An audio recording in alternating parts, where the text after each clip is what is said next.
Hello, investors. It's Don Vandenbord, Senior Portfolio Manager with Revere Asset Management. Today is Tuesday, September 12th, 5:37 p.m. Eastern Time, coming to you from St. Augustine Beach, Florida, with tonight's Revere Market Insight video.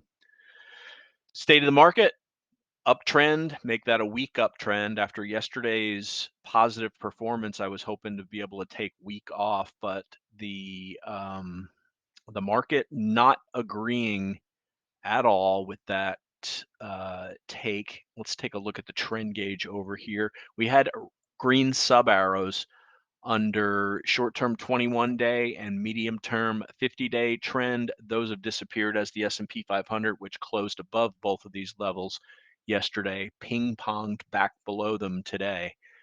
Gap down, got above them early afternoon. Things were looking good in a little attempted breakout, in fact, but it completely turned south and sold off hard into the close.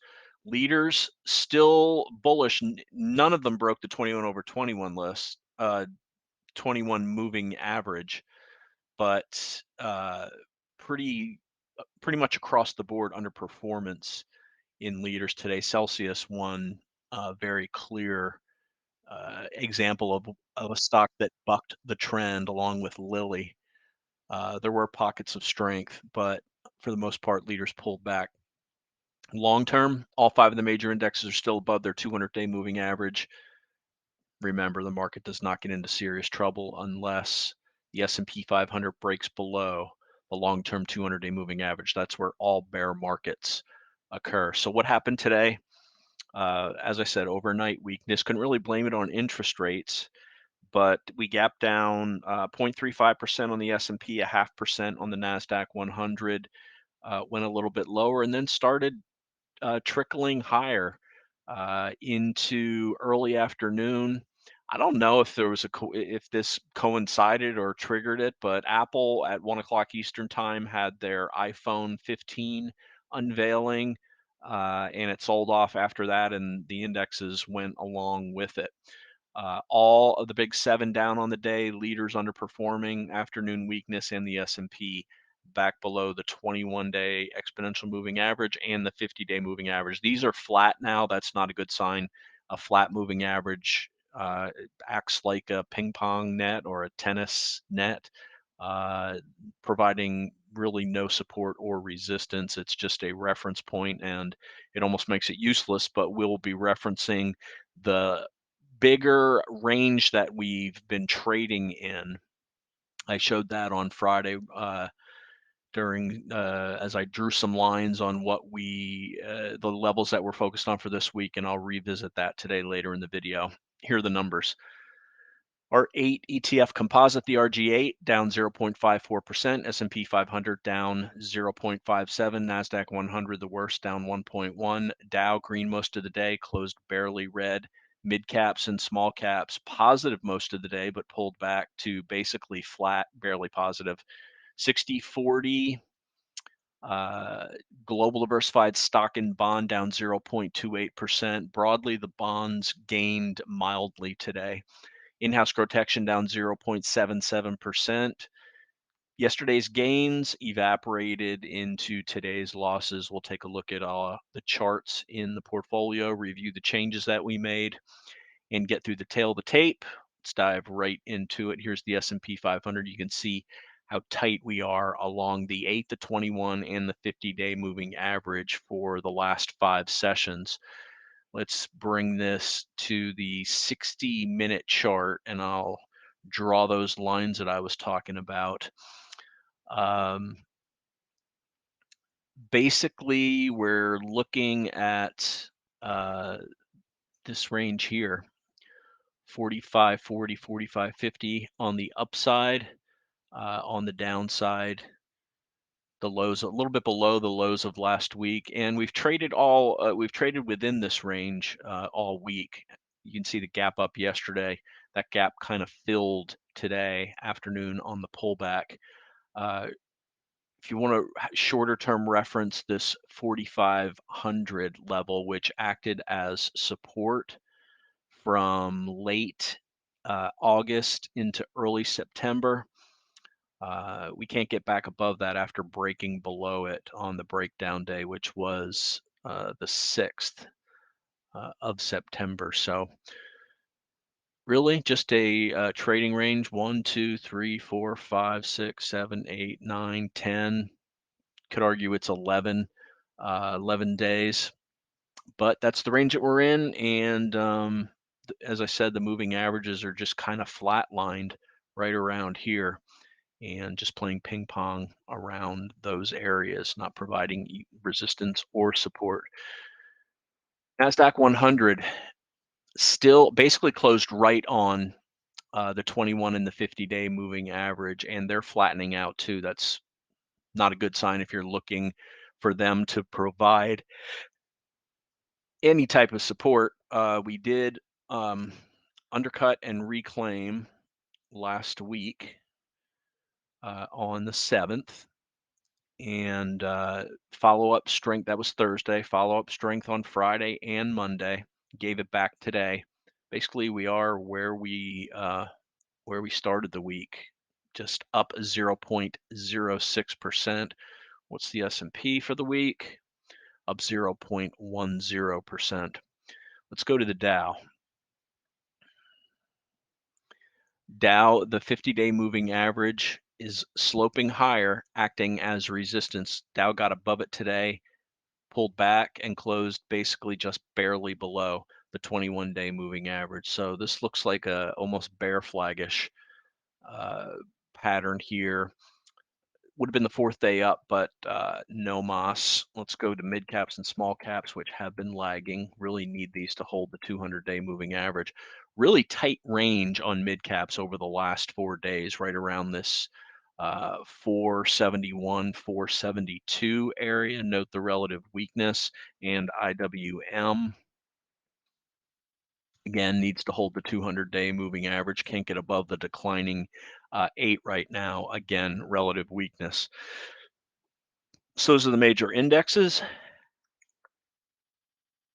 Let's go to the VIX. Still below the declining 21-day moving average and below that 15 level. That's where the indexes have benefited from this year, but haven't really been benefiting, as we're just really in a trading range on the S&P 500 and the NASDAQ 100. That's the VIX. How about the dollar? Dollar pulled back yesterday hard. That yesterday's pullback coincided with the move up in the indexes. We got the reverse yesterday.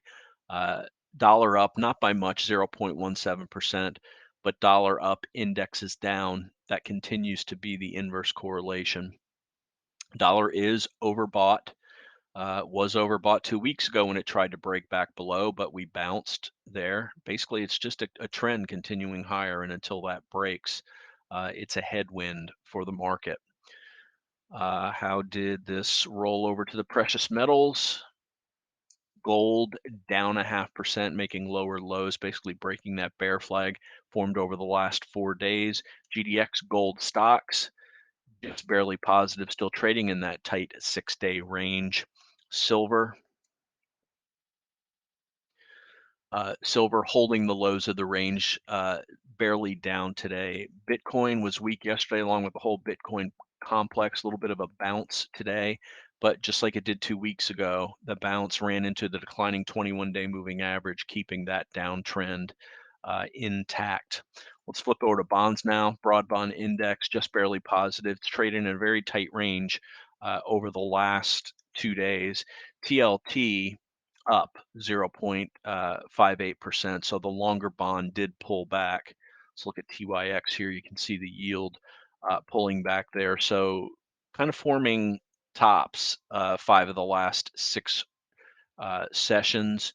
So we break back above there, that would be bad for stocks. We don't want to see, although, the down rate today didn't do anything for stocks. Let's look at the 10-year. PNX down 0.56%. Watch today's highs. That corresponds with highs of 3 of the last 4 days. Is that everything? Yes, that is everything. As I peer at my checklist, let's go to the tail of the tape. You can pause this. Um, VIX is beneficial. Not a whole lot of other indicators are. RG8, 7 of them are negative. 4 of the 5 big indexes, the stochastic's negative. NASI was trying to get out of oversold. That failed. The dollar is overbought, and see if it can start going lower. That's in green, a down green arrow, because that would be beneficial to stocks. Not getting any help from interest rates. Look at the ping pong that we're doing here with the S&P versus this 21-day moving average. Follow through day on 829, but then since then, the 7th and the 8th lower, the 11th higher, the 12th lower, not making any progress. CPI tomorrow morning will be on alert for the reaction to that. It seems like people aren't paying as much attention or worrying as much about these. That's not good. That could be a 2x4 lurking around the corner. We don't want to see that. Day count back to a consolidation. One up day yesterday, thwarted. We still got, so we're in a 10-day consolidation. First day back below the 80 MA and the 21 EMA.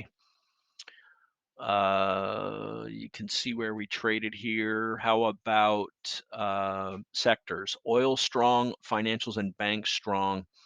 Bitcoin and the Bitcoin complex strong. On the downside, Chucky, XLCKY, that's tech, and software, as Oracle took a hit on earnings, down about 10%. That carried over to IGV, and none of the other software stocks, which recently have been leaders, led at all today. In fact, cybersecurity, some constructive pullbacks in those, as that has been a leading sector. Here's the focus list. We're going to look at all these names here in addition to the portfolio. What do we do in-house? Bought Celsius. What was your buy signal? That's extended. I agree, it was. But we've been using this 60-minute stochastic buy when it coincides with an undercut or a bounce at the 80 MA. That's what we got. Are we afraid of this going lower? Of course, we're afraid of everything that we have going lower. But it is, when we bought it, it was less than 7% off the 21-day moving average, and we bought a 1% position. So that's less than a 0.1% risk to the overall portfolio. That's the limit that we take with starting positions. It's a leader. But goes sideways or pulls back to the 21, no harm, no foul. The 21 is now above the breakout area, so the first test of that would be expected to be held. If it didn't, I can guarantee you there's bigger issues with the market. Celsius is absolutely a leading stock in the market. We use the 60-minute stochastic cross to enter it this morning. What else did we do? Added to NVIDIA. That failed. We're slightly underwater on that, but we did get back in below where we sold, where we sold last week, at a cheaper price. It was reclaiming the 50-day moving average when we got back in. Weakness in the afternoon along with the market. Note the stochastic is on the daily is headed toward oversold here, so we can. If you're an optimist, you'll be looking for a hook back up on that, and this needs to hold yesterday's low for us to stay in the trade. NVIDIA, NRGU, we trimmed this. I'm going to show a bunch of oil indexes and ETFs later. Crude is 3 ATR extended from its 21. NRGU hit +3 yesterday, pulled back hard. We got that back today, just below +3%. We booked, we sold half. We had done 3 1% buys. Remember, this is a triple leveraged ETF, so that's like a 9% position. We booked 12% on the most recent buy, 17% on the buy before that. So got to book some gains on these. They are volatile. When it pulls back, you can see your gains evaporated in the blink of an eye. And a hedge with TECS. Why? Because take a look at XLK. XLK is 45% Microsoft and Apple. It broke the 50 and the 21. It's showing relative weakness over the last week. Meanwhile, the NASDAQ 100 is sitting right on the 20 and the 21 and the 50-day moving average. So XLK is weaker than QQQ overall. And that really is the bottom the reason for it. We didn't want to sell our QQQ. We'd be selling it on emotion. So we found the weaker spot segment within QQQ, which was XLK, and Apple not looking good at all. This 180 area is resistance. Let's look on a 5-minute chart. You can see how it acted during its, here's the 1 o'clock little pump from its iPhone uh, iPhone day, a little bit of a bounce, and then the trend clearly to the downside after that. So the event was sold, a little bit of a bounce into the close along with the entire market, but that's not looking too good here. And of course, with its big size, it'll be a drag on the NASDAQ 100 and a bigger drag on XLK. Let's look at Microsoft, the other big component. And it got back above its moving averages, down 1.83% today, daily stochastic hooking over. Basically, we've got XLK short and QQQ long. One of them is going to win. We'll either get stopped on the Qs and let our XLK run, or the Qs will bounce and go higher. Maybe it'll pull XLK back above the 50-day moving average. Maybe it won't. But we'll also be watching the trading range that it's in, and really this 170 area is a pretty key level. So possible bounce there, but if it breaks there, that will coincide with the Qs breaking below its 50 and the 21-day moving averages. We do see the 60-minute stochastic oversold, so we may get a hook back up on that and a bounce. The question then would be, will that bounce clear the 50-day moving average, which today's highs are critical? Or will it fail there and roll back over? So a lot of crosswinds here within tech sectors, and we're going to dive into that a little bit more when we go through the focus list here. So those are the portfolio changes we made that dropped our overall exposure. Bottom line of the day: Big-7 leaders down. Afternoon weakness thwarts bulls. S&P back below the 21 and the 50. I want to show this intraday 5-minute chart on the S&P 500. So there's your gap down, and it was bought up immediately, but then sold off down to 44.63. That's it. Then a really nice move higher, breakout at 120. Tried to break above this, but when we got near yesterday's highs, 44.87, this is when Apple started rolling over and it took the whole market with it. So this 44.90 is a big resistance area for right now. And then you can see the sell-off on the S&P 500 into the close, a little bit of a bounce the last half an hour.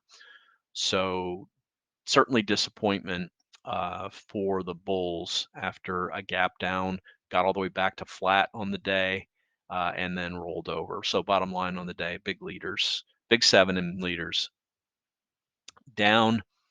Afternoon weakness thwarts the late morning bullishness.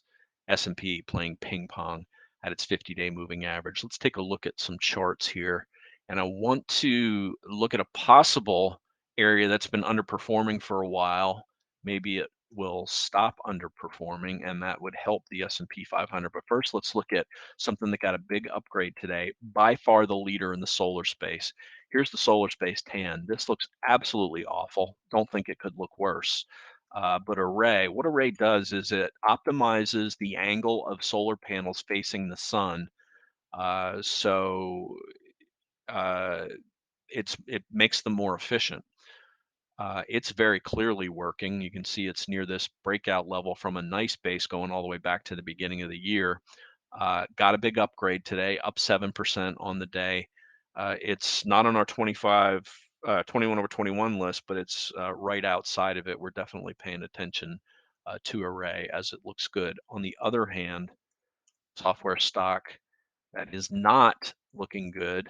Oracle's guidance was not good yesterday, down 13.5% on 734% above average volume. That took IGV with it, although not even down to the 21 EMA. Notice the ominous looking hook in overbought on software though. But we want to keep in mind that IGV and CLOU, these are cloud names, forming a cup and handle, a little bit of relative weakness over the last 4 or 5 sessions, and a hook down. So this might need some more time. Let's also look at cyber stocks as they've been strong, but they just pulled back to the 8 EMA. I see the hook over here. Sometimes you just hook down a little bit and you stay overbought and they continue to go higher. But we are keeping an eye on it. This is certainly the leading sector within software, and software itself is one of the leading sectors. Couple of pretty decent pullbacks in some of these leading names today. Crowd just one down 1.5% on below average volume. That looks fine. Palo Alto, we swapped out Palo Alto for Crowd in the 21 over 21 list over the weekend. That was down 2.93%, but still just down to the 8 EMA. Zscaler, another good acting software stock pulling back, still hasn't gotten to the 8 EMA. And OKTA down 2.76%, first reasonable down day after a nice gap up on its earnings report. So still some good looking charts in there. Let's move over to financials. XLF, we noticed today that the relative strength had cleared the 21 EMA of the relative strength line, and that coincided with some follow through strength on financials off the 21-day moving average and getting back above the 50-day moving average.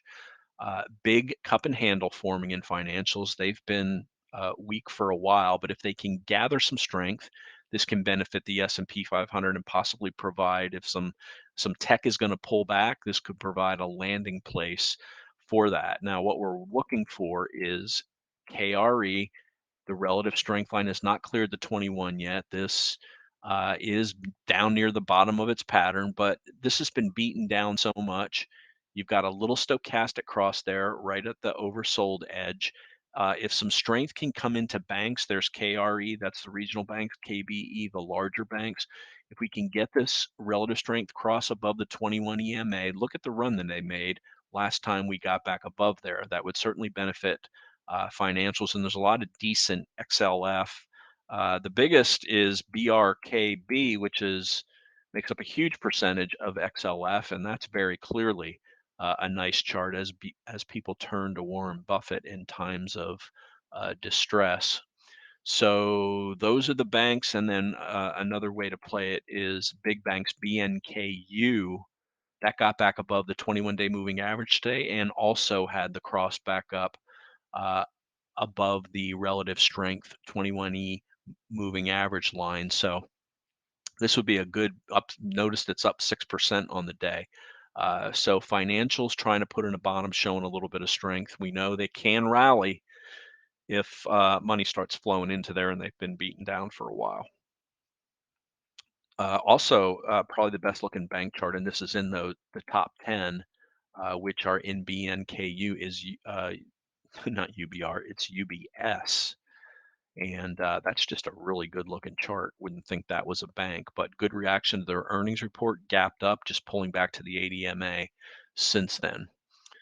Now let's flip to oils. NRGU, we showed how we took profits today, offensive profits as it was extended.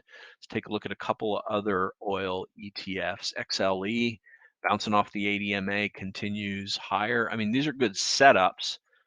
And there's some great individual names within here. Here's OIH actually breaking out after a 5-day tight consolidation, relative strength, confirming the breakout. That looks the best of the big ETFs. XOP consolidating a little bit, hasn't broken out yet. And VDE, this is a broad Vanguard energy ETF right at the top of the base. So a little bit extended. But the by far the strongest sector in the S&P 500, and we did take some offensive profits today in these stocks. So Celsius, we showed that chart that we bought. VRT weak today, below average volume, breaking the 80 MA, which it had held. Needs to hold the 21, obviously.